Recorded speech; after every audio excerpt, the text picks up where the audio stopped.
Hello student, स्वागत है आपका फिजिक्स हिंदी के इस यूट्यूब चैनल के अंतर्गत। तो पिछले लेक्चर में मैं आपको जनरल स्वास्थ्य नाम के चैप्टर के बारे में बता चुका हूं और इसके बेसिक आइडियाज मैं आपको दे चुका हूं और जनरल स्वास्थ्य चैप्टर पढ़ने का उद्देश्य क्या है इसको मैं क्लियर कर चुका हूं। और मेरा लास्ट टॉपिक परिवार नियोजन जो मैं आपको बता चुका हूँ, परिवार नियोजन के जो आते हैं विधियां उसको मैं बता चुका हूँ।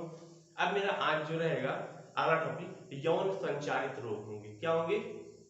और चलिए इसके पहले मैं आपको बता ही देता हूँ, जो मैं परिवार नियोजन की जो विधियां बताई थी उसकी थोड़ा डिटेलिंग में करवा देता हूँ। जैसे कि मैं आपको बताया था क्या, चलिए बताता हूँ। परिवार नियोजन की विधियों में पहले बताया था आपको गर्भ निरोधक गर्भ निरोधक विधि।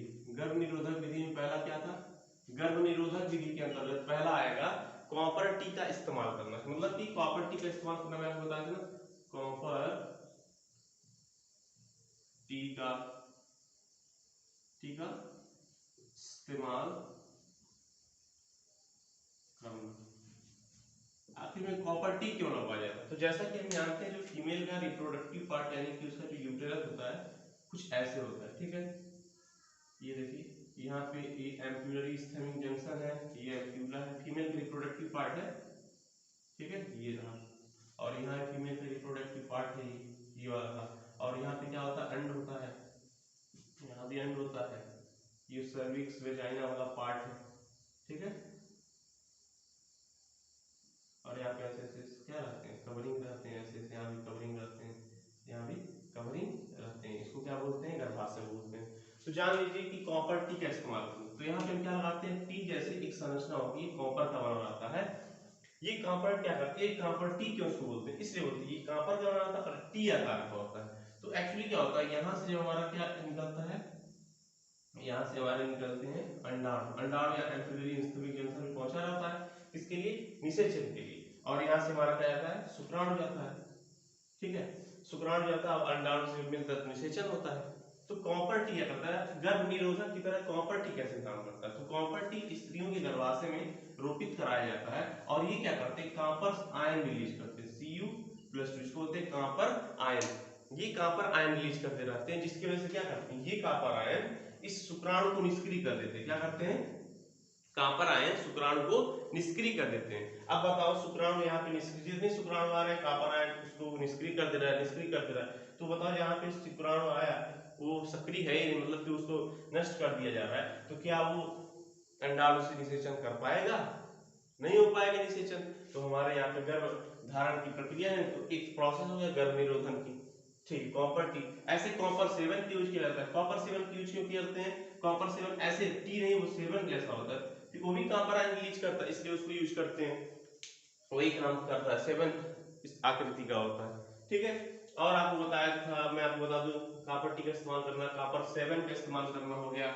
और आपको बता सकता हूँ कि एक LNG20 करके यूज करते हैं, हार्मोन रिलीज करता है, LNG20 ये भी यूज करते हैं। ये क्या करता है, हार्मोन रिलीज करता है, क्या करता है, हार्मोन रिलीज करता है। और ये हार्मोन शुक्राणु से कुछ इस पे डिस्टर्ब करता है, ना शुक्राणु में डिस्टर्ब करता है, ना अंडाणु डिस्टर्ब। मान लीजिए LNG20 का यूज तब करते हैं, कोई मान लीजिए शुक्राणु और अंडाणु है वो मिल गया आपस में, क्या कर लिया, निषेचन। मान लीजिए अब इसका न्यूक्लियस में शुक्राणु अब एंटर कर लिया और मिल लिए, यहाँ क्या हो गया है, निषेचन हो गया। क्या हुआ है, निषेचन हो गया है।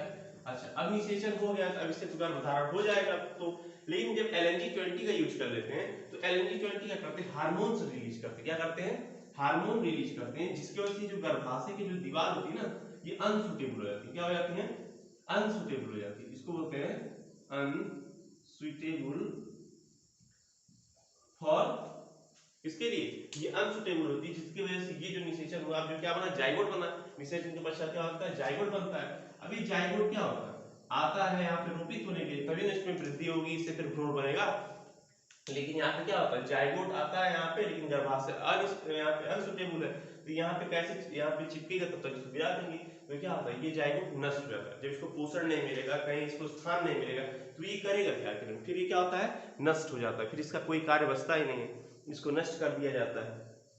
तो ये हो गया कॉपर 7 का इस्तेमाल करना, कॉपर टी का इस्तेमाल करना, LNG2020 का इस्तेमाल करना।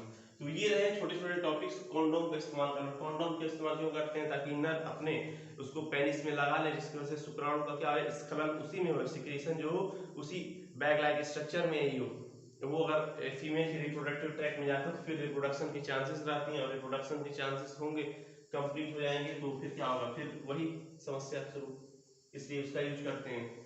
तो लगभग वो जानकारी वाली चीजें हैं, सबको बताया जा चुका है। और आज हमारा टॉपिक रहेगा मेजरली यौन संचारित रोग रहेंगे, मतलब कि ये इनसे कुछ रोग भी होते हैं। अब इस चलन की प्रक्रिया में क्या होता है, आपको बताऊं कि कुछ रोग हो जाते हैं। जैसे कि आपको बता देता हूं, आपने बहुत ही अच्छे सुना होगा इस रोग के बारे में। पहले तो यौन संचारित रोग की परिभाषा आपको लिखवाता हूं।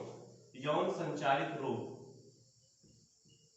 यौन संचारित रोग। एक्चुअली अभी को लाइट चला गया, अभी सुबह 4 बजे की रिकॉर्डिंग हो रही है, मॉर्निंग में मैं कर रहा हूँ, तो क्या करूँ, अब लाइट चला गया है तो इस कैमरे के फ्लैश से काम चल जा रहा है, तो जान रहा हूँ कि थोड़ा क्लियर नहीं आ रहा होगा। लाइट एक्चुअली चली गई है, इसलिए अब दूसरे और सेकेंडरी यहाँ पे इलेक्ट्रिकल सोर्स का तो व्यवस्था मैं किया नहीं हूँ, और जो है सुबह, तो प्लीज मैनेज कर लीजिए, कॉपरेट कर लीजिए। यौन संचारित रोग क्या होते हैं, ऐसे रोग जो क्या होते हैं, रक्त के संपर्क की वजह से एक लोग से दूसरे लोग में स्थानांतरित होते हैं। मतलब कि इसको लिख सकते हैं, संभोग के दौरान एक व्यक्ति से दूसरे व्यक्ति में स्थानांतरित होने वाले रोग यौन संचारित रोग कहलाते हैं। यानी कि क्या, संभोग के दौरान एक व्यक्ति से दूसरे व्यक्ति में स्थानांतरित होने वाले रोग क्या होते हैं, यौन संचारित। जैसे कि कोई नर है और कोई मादा है, आपस में परस्पर संभोग कर रहे हैं और किसी प्रकार की सुरक्षा का ध्यान नहीं दे रहे हैं, हो सकता है मादा को एक रोग, एक यौन संचारित रोग जिससे वो पीड़ित हो, जैसे कि, और नर भी हो सकता है पीड़ित हो, तो दोनों में क्या उस रोग का ब्लड के कंटामिनेशन से, यहाँ क्या होता है, ब्लड का संपर्क होता है वहां पे।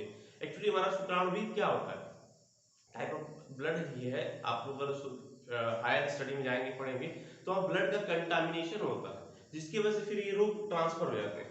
जैसे कि आपने सुना होगा, एग्जांपल मैं दे देता हूँ, एग्जांपल आपने सुना होगा गोनोरिया के बारे में, गोनोरिया, सिफिलिस, और क्या आप बता सकते हैं, एड्स सबसे बड़ा बीमारी है। एड्स का नाम तो सब सुने होंगे, एड्स का नाम सुने ना, तो गोनोरिया, सिफिलिस, एड्स, ये सब कौन से यौन संचारित रोग हैं। गोनोरिया क्या करता है, गोनोरिया रोग में क्या होता है कि कोई भी, ये होता है बैक्टीरिया की वजह से होने वाला रोग। कौन सा, ये बैक्टीरिया के कारण होने वाला रोग है, जिसकी वजह से क्या होता है, कौन सी बैक्टीरिया होती है, अगर आप याद करना चाहते लिख सकते हैं, इसको बोलते हैं नाइसेरी, नाइसेरी गोनोरी। नाइसेरी गोनोरी नाम का एक बैक्टीरिया होता है, जिसके ट्रांसफर की वजह से क्या होता है, जो जननांग होते हैं, क्या होते हैं, जिसे जननांग, अगर नर जननांग की बात करते हैं और मादा जननांग की बात करते हैं, तो क्या होता है, जननांग में क्या होते हैं, हमारे मूत्र त्यागने के भी सिस्टम होते हैं, मूत्र मार्ग भी होते हैं, तो क्या होते हैं, मूत्र त्याग के समय पीड़ा होती है। अगर किसी को गोनोरिया रोग हो जाते हैं तो मूत्र त्याग के समय पीड़ा होना, ठीक है। सिफिलिस भी ऐसे बैक्टीरिया की वजह से होता है। क्या होता है, जननांगों पर, इसमें भी जननांगों पे क्या होते हैं, ये भी बैक्टीरिया की वजह से होता है। और इससे क्या होता है, जननांगों पर छाले पड़ जाना, जननांगों क्या होता है, छाले पड़ जाते हैं, और इसमें भी जननांगों पे छाले पड़ते हैं, अब उसका मूत्र त्याग में पीड़ा होती है, और विभिन्न प्रकार के रोग यानी कि शुरू हो जाते हैं। तो ये नॉर्मली है, ये रोग तो ठीक हो जाते हैं यौन संचारित। लेकिन जो गंभीर टॉपिक है अपना यौन संचारित रोग में, वो है एड्स। एड्स के बारे में पढ़ना ये गंभीर है। यानी कि यौन संचारित रोग क्या होगा, संभोग के दौरान एक व्यक्ति से दूसरे व्यक्ति में स्थानांतरित होने वाले रोग कौन से रोग कहलाते हैं, यौन संचारित रोग कहलाते हैं। कितने प्रकार के होते हैं, तो ये 2 प्रकार के होते हैं। ये बैक्टीरिया से ट्रांसफर होने वाले हो सकते हैं और वायरस से भी होने वाले हो सकते हैं। तो बैक्टीरिया से देखिए दो रोग जैसे गोनोरिया हो गया, सिफिलिस हो गया, और वायरस से होने वाला एड्स हो गया। ठीक है, तो चलिए एड्स के बारे में पढ़ते हैं, ये सबका स्क्रीनशॉट ले लीजिए, फिर एड्स के बारे में पढ़ते हैं। देखिए एड्स क्या होता है। अब एड्स टॉपिक डाल दीजिए, क्योंकि इस पे स्पेशली क्वेश्चन बनते हैं, यौन संचारित रोग पे बनते हैं, और एड्स जो टॉपिक उस पे बनते हैं क्वेश्चन। एड्स क्या है, एड्स क्या होता है, यह लिख लो। एड्स क्या होता है, यह वायरस के वायरस यानी विषाणु के कारण होने वाला यौन संचारित रोग है। यह वायरस के कारण होने वाला यौन संचारित रोग है। एड्स का फुल फॉर्म क्या है, जो कौन से वायरस, जो HIV वायरस, कौन सा वायरस, HIV, ह्यूमन इम्यूनोडिफिशियंसी, इसके बारे में अभी लिखवाऊंगा। ह्यूमन इम्यूनोडिफिशियंसी वायरस की वजह से होता है। ठीक है, HIV वायरस के कारण होता है एड्स के बारे में। अच्छा, एड्स का फुल फॉर्म क्या होता है, तो एड्स का फुल फॉर्म यहाँ पे आप लिख सकते हैं, acquired immunodeficiency syndrome. AIDS का फुल फॉर्म आपके एग्जाम में 1 मार्क्स में पूछा जा सकता है, क्या होता है एड्स का full form, acquired immunodeficiency syndrome. यह वायरस के कारण होने वाला यौन संचारित रोग है। कौन से वायरस, HIV वायरस के कारण होता है, और इसका फुल फॉर्म क्या है, एक्वायर्ड इम्यूनो डिफिशियंसी सिंड्रोम। इसका एड्स का, अच्छा HIV का फुल फॉर्म क्या है, HIV का फुल फॉर्म होता है human immuno deficiency virus, human immuno deficiency virus, इसकी वजह से होता है। अच्छा, इसके नाम से ही बता दे रहा है कि मानव के स्वास्थ्य में क्या कर कमी कर देने वाला वायरस। तो इसके लक्षण क्या होंगे, इसके लक्षण में क्या होता है, प्रतिरक्षा, अभी तो आएगा एड्स के लक्षण, लिखेंगे लक्षण, लिखेंगे क्या होगा, प्रतिरक्षा तंत्र में, प्रतिरक्षा तंत्र में कमी, बीमारी से लड़ने की क्षमता क्या होती है, नष्ट हो जाती है। बीमारियों से लड़ने की क्षमता नष्ट हो जाती है। फिर जिससे क्या होता है, हमेशा हमको क्या होगा, खांसी, जुकाम, ये तो रहेगा ही रहेगा, लेकिन मेजरली जो होते हैं वो होते हैं क्या, बुखार हमेशा रहेगा, शरीर में पीड़ा होगी, में पीड़ा। अब देखिए, आप बताइए किसी कोई आदमी है जो उसको बुखार है, एक दिन है, मान लीजिए किसी को एड्स हो गया है, एक दिन बुखार है, 2 दिन बुखार है, 3 दिन बुखार है, वैसे हमेशा उसको बुखार ही रहेगा। आप सोचिए कितना दिन जिंदा रहेगा, कितना सहने की क्षमता है उसके अंदर। तो फिर क्या हो जाएगा, एक टाइम ऐसा आएगा कि बेचारा मर जाएगा। और अभी तक एड्स जो बीमारी है इसका कोई परमानेंट इलाज नहीं बना है। एड्स जो बीमारी है इसका कोई भी अभी तक परमानेंट इलाज नहीं बना हुआ। हाँ, इसके रोकथाम के लिए हल्का फुल्का कंट्रोल कर सकते हैं, कुछ मेडिसिन है इसके लिए, उससे क्या होता है, कंट्रोल किया जा सकता है, बट परमानेंटली एड्स बीमारी को रोकने के लिए कोई भी उपाय नहीं है। इसलिए बहुत सारी सावधानियां को बरता जाता है। और जो एड्स आपकी जो बीमारी है इसको टेस्ट कराने के लिए 2 टेस्ट होते हैं। टेस्ट, मान लीजिए किसी को एड्स हुआ नहीं, उसको टेस्ट कराने के 2 टेस्ट होते हैं। पहला होता है एलिसा टेस्ट। कौन सा टेस्ट, चलिए एलिसा टेस्ट, कौन सा, एलिसा एंजाइम लिंक इसको बोलते हैं, एलिसा टेस्ट हो गया। और दूसरा होता है वेस्टर्न ब्लॉट टेस्ट।